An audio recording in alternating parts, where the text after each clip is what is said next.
ఇలా ఈ రాష్ట్రంలో ఉన్న కాంగ్రెస్ ప్రభుత్వము కేంద్ర ప్రభుత్వాన్ని కేఆర్ఎంబీని ఆంధ్రప్రదేశ్ ప్రభుత్వాన్ని ప్రశ్నించి మన హక్కులు కాపాడాలి. కాపాడాల్సిన రేవంత్ రెడ్డి ఏమో నిద్రపోతాడు, అడగాల్సిన రేవంత్ రెడ్డి నిద్రపోతాడు.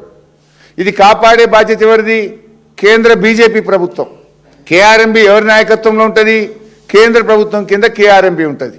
ఈ రాష్ట్రం నుంచి 2 మంత్రులు ఉన్నారు, బీజేపీ మంత్రులు కిషన్ రెడ్డి కానీ సంజయ్ గారు కానీ. పొద్దున్నేస్తే కేసీఆర్ గారి మీద పడేడ్చుడే తప్ప మరి ఎట్లా పోతున్నాయి?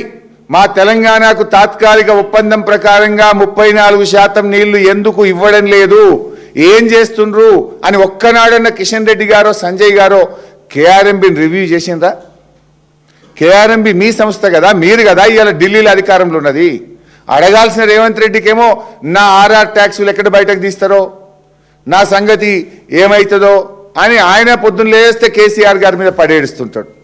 మరి అలా హక్కులు కాపాడాల్సింది ఆ సంస్థను కేఆర్ఎంబీని నిర్వహించాల్సిన బీజేపీ ప్రభుత్వం కూడా తెలంగాణకు అన్యాయం చేస్తుంది.